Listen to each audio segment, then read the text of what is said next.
एवढा गोड देव भेटलो कशाला दुसरीकडे मन जाते, पण ती गोड आहे हे कळायला दुसरीकडनं मन हटलं पाहिजे महाराज. आम्हाला भलतंच गोड लागतंय.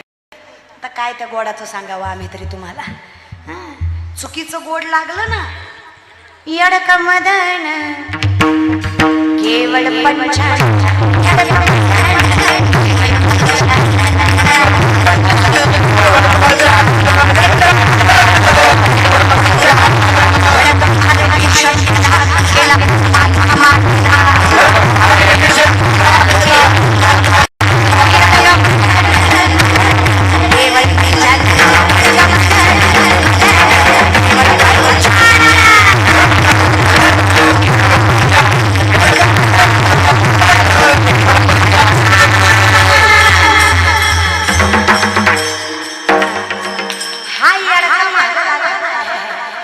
जगाचा बाप आहे ब्रह्म पण देवळात नाही.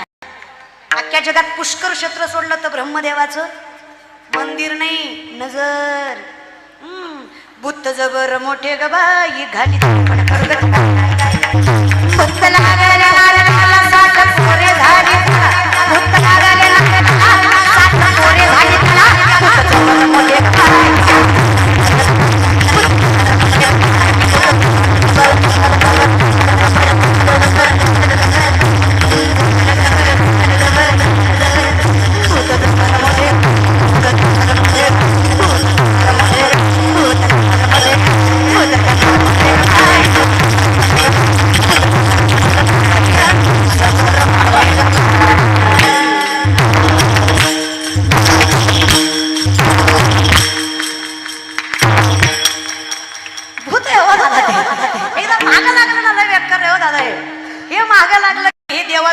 जाऊ देत.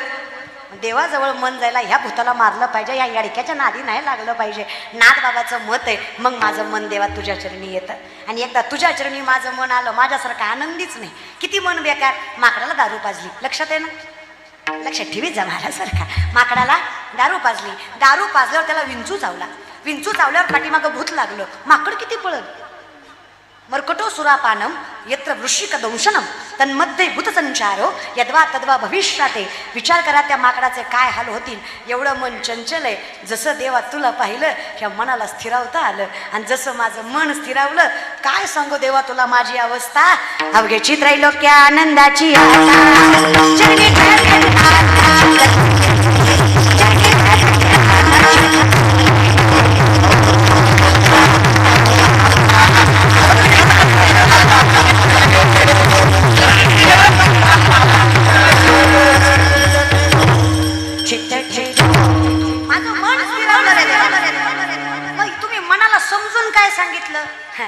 मी मनाला सांगितलं येड्या दुसरीकडे जाऊ नको, तुला दुसरं कुणी सुद्धा नाही. माय जगन्नाथ बाप जगन्नाथ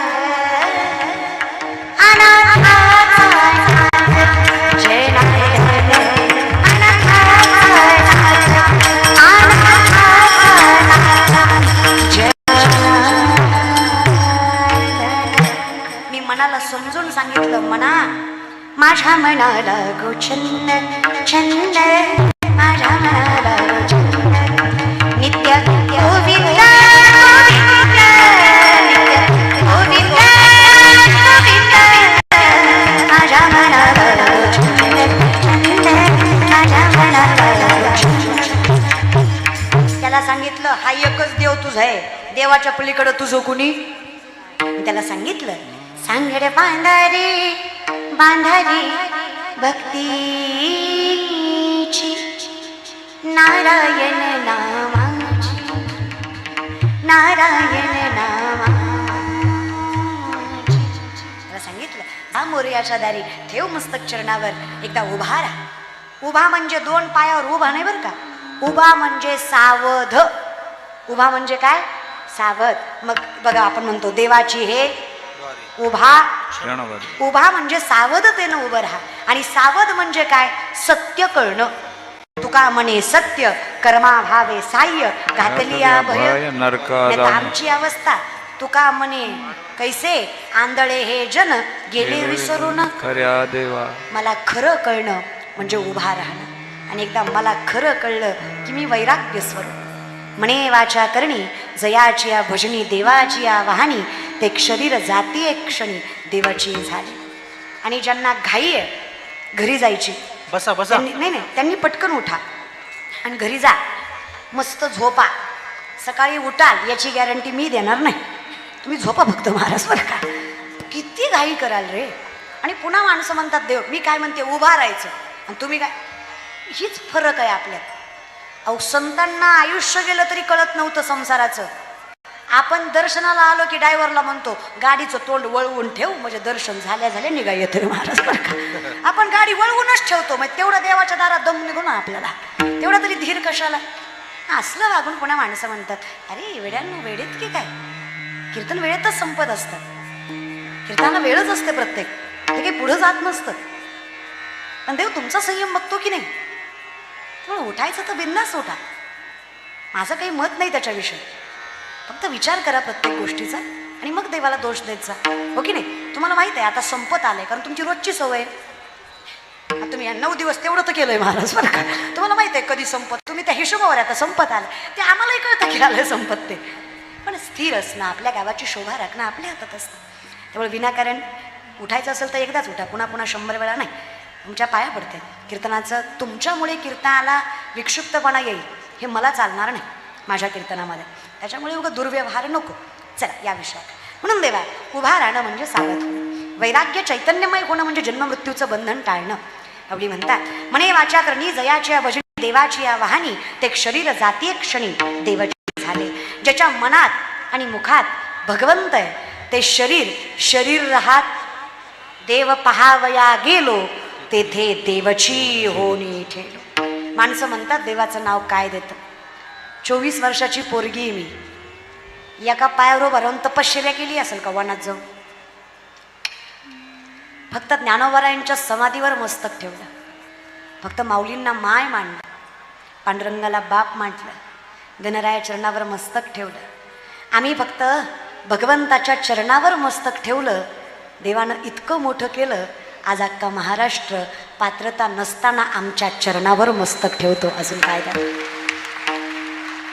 गळ्यातली माळ कपाळाचा गंध जर माणसाला देव करत असेल तर काय हरकत आहे गळ्यात माळ आणि कपाळाला गंध लावायला.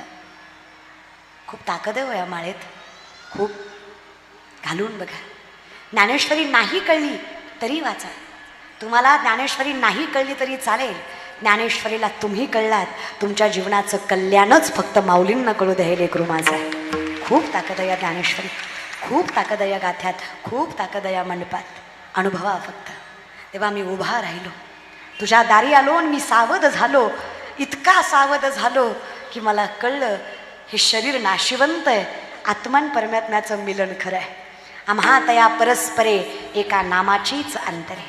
तुझ्या दारी आलो देवा, हे या ज्ञानभक्ती सहज भक्तू एक वटला मज तोची मीही केवळ तुझ श्रुतही आहे. तुझ्या दारी आलो आणि कळलं तू कोण आहेस. तू कोणच कळल्यावर कळलं मी कोण आहे. मी कोण आहे कळल्यावर कळलं माझ्यातला मी माझा सगळ्यात मोठा शत्रू आहे. मी तुझा आहे एवढंच खरं आहे, बाकी मी काहीच नाही आहे माझं. मीरा आपकी कृपा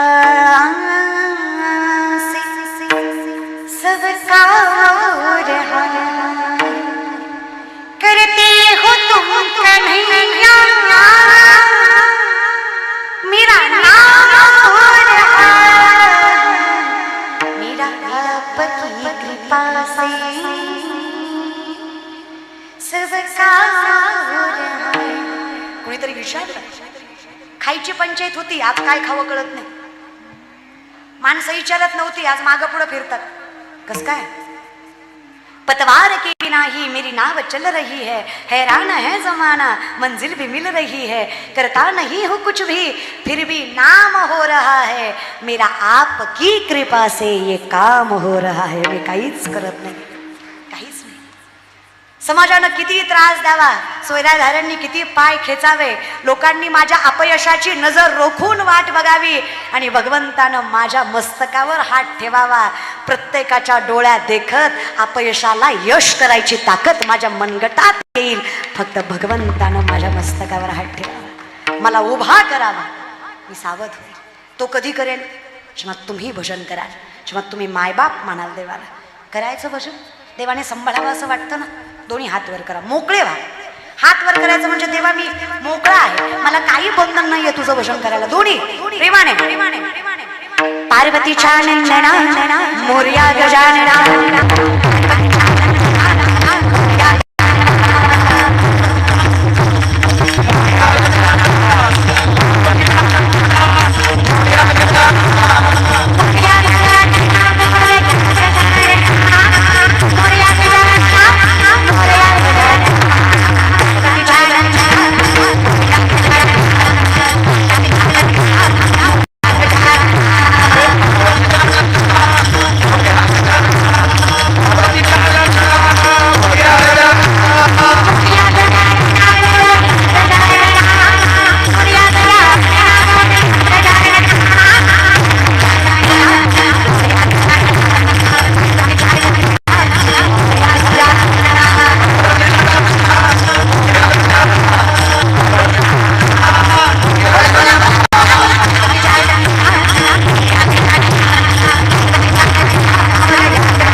खाली हात घ्यायला मी सांगितले?